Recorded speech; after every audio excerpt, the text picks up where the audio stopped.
Parliamentarian کا ہے کہ وہ کھڑے ہو کر کہیں کہ اس نے آئین کی غلط تشریح کی ہے. ہمارا آئین یہ کہتا ہے کہ نہ مرزائیوں کو تبلیغ کی اجازت ہے، نہ ان کے حدود و قیود میں وہ اپنے جناب گند خانوں کا اور اپنی گندی سوچ کی تبلیغ کر سکتے ہیں، کیونکہ یہ پاکستان کی بنیاد لا الہ الا اللہ محمد رسول اللہ کی بنیاد پر بنا ہے. تو بات ہے ہم نبی کی حرمت کے محافظ ہو ہی نہیں سکتے، ہماری اوقات اتنی نہیں ہے، ہماری جرأت اتنی نہیں ہے، اس لیے کہ اللہ رب العزت نے اپنے نبی کی حفاظت، اس کی حرمت کی حفاظت کی ذمہ داری خود اپنے ذمہ لی ہے. ہم تو اپنی آخرت بچانے کے لیے اور اپنی قبر کے لیے نبی کی حرمت کی بات کرتے ہیں. اس سلسلے میں میری ریکویسٹ ہے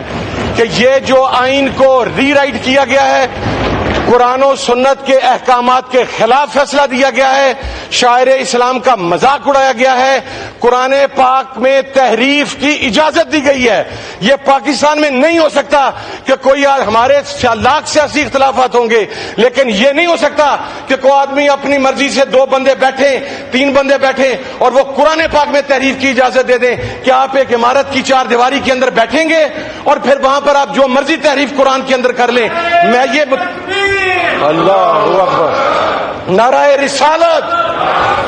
میں یہ مطالبہ کرتا ہوں کہ یہ ایوان بھی اپنی ذمہ داری پوری کرے اس حوالہ سے، اور آپ اس حوالہ سے ایک کمیٹی بنائیں، سپریم کورٹ سے بات کی جائے کہ آپ نے آئین پاکستان کو ری رائٹ کیا ہے، آپ نے آئین کی روح سے کھیلا ہے، اور جن ججز نے یہ کام کیا ہے انہیں انصاف کے کٹہرے کے اندر لے کر آنا چاہیے. اور میں یہ سپریم کورٹ آف پاکستان سے بھی ریکویسٹ کروں گا کہ آپ اپنے فیصلے کے اوپر نظر ثانی کریں. جناب والا، یہ کوئی سیاسی ایشو نہیں ہے، یہ ہم سب کے ایمان کا معاملہ ہے، اور مجھے یقین ہے اسپیکر صاحب کہ آپ اس کے اوپر کوئی ایسی رولنگ دیں گے جس کے ساتھ جو کروڑوں مسلمان ہیں پاکستان میں اور اربوں مسلمان پوری دنیا میں، ان کے جذبات جو مجروح ہوئے ہیں، اس کے اوپر انشاءاللہ کوئی ایسا رولنگ آئے گی کہ آپ کی قبر بھی، آپ کی آخرت بھی، آپ فخر بھی محسوس کریں گے، اور انشاءاللہ آپ کا یہ فیصلہ صدیوں تاریخ میں یاد کیا جائے گا. آپ کی تو جج صاحب مجھے یہ بتائیں، یا جج صاحبان ہمیں یہ بتائیں، قوم کو بتائیں، پارلیمنٹ کو بتائیں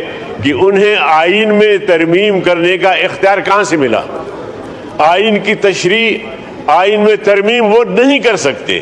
تو اس لیے جج صاحبان کی اس قسم کی رائے کو میں جوتے کی نوک پہ رکھتا ہوں، اور میں کہتا ہوں کہ آج ہی قرارداد مذمت پاس ہونی چاہیے کہ آئندہ کسی کو ہمت اور جرأت نہ ہو. وہ بتائیں کہ یہ فتنہ تم پیدا کر رہے ہو، ایسے فیصلے دے کے ہم نہیں. یہ فتنے نہیں ہونے چاہیے، یہاں تک تو میں آپ کے ساتھ ہوں،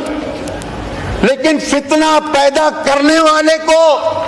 کتنی بڑی سزا ملے گی؟ ایک بار پھر ماشاءاللہ کھڑے ہو کر یہ بھی بتا دیجئے کہ جو اس 25 کروڑ عوام میں فتنہ پیدا کرتا ہے، جو پتہ نہیں کتنی لاکھوں میں تنخواہیں لے کر اس قوم کو اپنی قلم کے ذریعے اس آگ میں جھونکنا چاہتا ہے، ہمارے ایمانوں پر ضرب لگانا چاہتا ہے، ہمارے جذبات پر کھیلنا چاہتا ہے، اس کو کتنی بڑی سزا ہم دینے جا رہے ہیں، یہ بھی پتہ ہونا چاہیے. جی لہذا میں سر اسپیکر صاحب آپ سے درخواست کروں گا، میں میں اپنے بھائیوں سے اپیل کروں گا، کوئی کمیٹی نہ بناؤ. میرا آقا آخری نبی ہے، میرا ایمان ہے، ہم سب کا ایمان ہے. اس مسئلے کو دوبارہ پیچیدہ اور ڈسکس کرنے کی کوئی ضرورت نہیں. ہاں، ایک کمیٹی بناؤ کہ جو اس قسم کے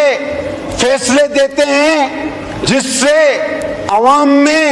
بے چینی، انتشار اور فتنہ پھیلتا ہے، ان لوگوں کی کیا سزا ہونی چاہیے. اور آرٹیکل کو اگر ری رائٹ کیا گیا تو کیا وہ آرٹیکل 6 کے زمرے میں آتا ہے یا نہیں آتا، یہ بھی بتایا جائے. کیونکہ آئین میں تحریف تو پھر آرٹیکل 6 آپ کے پاس آلریڈی موجود ہے، اور اس کی سزا کتنا ہی لمبا کالا کوٹ آپ پہن لو، چاہے کتنے ہی لوگوں کو آپ نے پھانسی پر چڑھا دیا ہو، آپ ہمارے ایمان پر حملہ مت کرو، ہمارے ایمان پر خدا کے واسطے حملہ مت کرو. حضرت محمد مصطفیٰ صلی اللہ علیہ وسلم کی جو شان ہے وہ ہمیشہ رہے گی، تم کچھ نہیں کر سکتے. بہت شکریہ جناب. اللہ پاک قرآن کریم میں ارشاد فرماتا ہے، اور وہ اپنی سازشیں کر رہے تھے